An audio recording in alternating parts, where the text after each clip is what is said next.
Vulnérable. Vulnérable. Vulnérable. Vulnérable. Vulnérable. Vulnérable. Vulnérable. Vulnérable. C'est beau la vulnérabilité. Vulnérable, comme le dieu Vulcain. Être courageux, c'est avoir le courage d'être vulnérable. Pour moi, ça veut dire on montre le côté costaud, on marche bien droite, la tête haute, on en veut et tout, mais au fond de nous, on est très fragile. Et il y a des choses qui peuvent nous faire beaucoup de mal, même si on ne le montre pas. Nous sommes tous vulnérables, nous avons tous des fragilités, des faiblesses. Propres à chacun, elles font partie de ce qui contribue à notre singularité. Pour moi, la vulnérabilité, c'est la liberté d'être soi. De s'assumer. Réceptive. C'est montrer sa grandeur d'âme en montrant justement qu'on est faible. C'est la faiblesse et la force à la fois. Cela nous pousse à nous rapprocher des autres pour trouver du réconfort, de l'aide, du soutien, ce qui contribue au lien social, au partage, l'entraide et la propagation de l'amour. Être vulnérable, c'est accepter nos fragilités sans les considérer comme des faiblesses. C'est être authentique, sensible. Vulnérable, pour moi, c'est se mettre à nu, être sans filtre, être soi, sans rien cacher. C'est une force, en fait. Quand on est face à quelqu'un de vulnérable, il n'y a plus de barrière, il n'y a pas de jugement. On est deux êtres qui se parlent de cœur à cœur. Ces vulnérabilités, finalement, nous font évoluer, grandir humainement, spirituellement, sentimentalement, car elles nous poussent à devenir une meilleure version de nous-mêmes. On est loin de la victimisation, de la fragilité, de la faiblesse. Elles sont un point positif qui nous permet de grandir avec les autres. Et pour moi, ça véhicule aussi une certaine humilité. Donc la vulnérabilité, je trouve que c'est une des plus belles choses qui soit.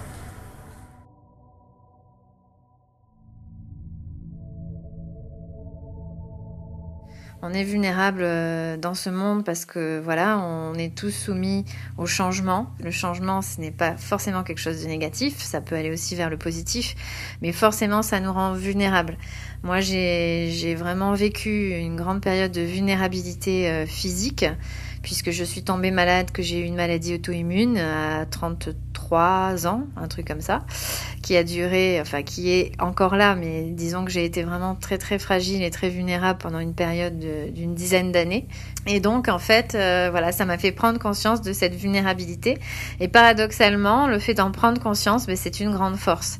Puisque quand on prend conscience de tout cela, du fait que notre vie peut changer du jour au lendemain, mais c'est se rendre compte de ça qui nous donne une grande force, puisqu'en fait on va agir différemment dans le moment présent, on va prendre conscience de la force du présent, en fait, de ce qu'on est capable de faire dans le présent. On se projette un peu moins dans l'avenir lointain, mais on prend conscience de la force du présent, de tout ce qu'on est capable d'accomplir. Et enfin, pour moi, ça a été une grande leçon de vie, cette vulnérabilité. Vulnérable, ça me fait penser à mes parts d'ombre, à ces endroits où j'ai caché des aspects de moi, de ma personnalité, qui sont aujourd'hui bien enfouis, qui se sont détachés de qui je suis, souvent pour des raisons de conformité, me conformer à la société, me conformer à un cadre, ou parce que j'ai vécu quelque chose de traumatisant. Et du coup, par ces expériences, des parties de moi se sont détachées et se sont mis dans l'ombre. Ce qui fait que parfois ça me rend vulnérable, parce que ça peut générer des peurs, ça peut générer des angoisses, et ça peut m'empêcher d'avancer. Ça me permet aussi de me protéger, parfois. Et vulnérable, du coup, ça me fait aussi penser à ces parts de lumière, des choses que je montre de moi, qui ne sont pas toujours forcément réalistes, tout simplement parce que ce n'est pas moi à 100%, et tout simplement parce que c'est ce que je veux bien montrer. Et vulnérable, c'est ça finalement, c'est ces parties de moi dans l'ombre ou dans la lumière qui ont été soit enfouies, soit créées pour pouvoir me conformer, pour pouvoir être dans la société, mais pas forcément être dans ma vérité profonde.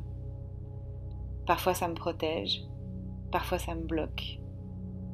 Voilà, peut-être que c'est ça pour moi, vulnérable.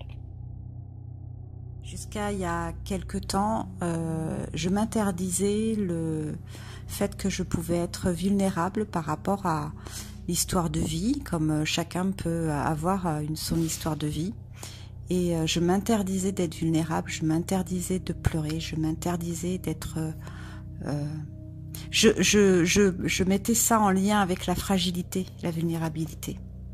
Et en fait, aujourd'hui, je réalise que en fait, je m'interdisais tout ça parce que j'étais hyper exigeante avec moi-même.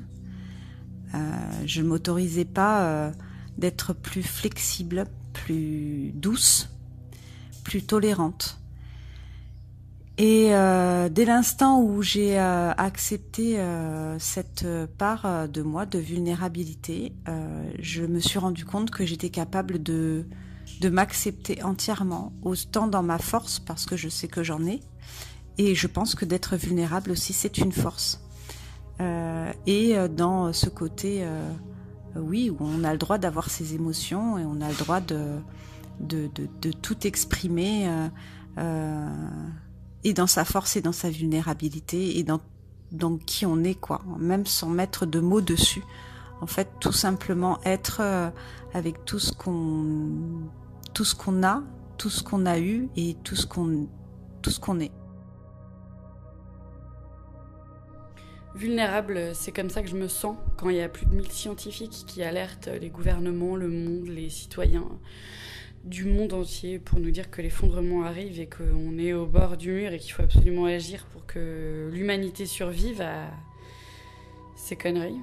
C'est aussi comme ça que je me sens quand je me rends compte que j'ai beaucoup de choses à changer en moi pour voir le monde avec mon cœur et voir les gens, l'humanité, sans jugement, sans haine, sans colère.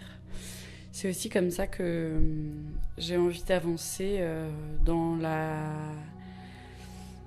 l'amour et la fragilité, de toujours voir à quel point on est si peu de choses dans cet univers si magnifique et si grand. J'ai voulu faire ce podcast parce que je trouve important qu'on ait tous et toute la parole. J'ai eu envie de faire ça comme une sorte de cercle de parole et j'essaierai de continuer à le faire. Il y aura aussi des interviews et je voudrais également faire des sortes de petites réflexions comme ça sur la spiritualité, l'écologie et tout plein de choses. En tout cas, ce serait un podcast complètement ouvert et complètement sans barrière.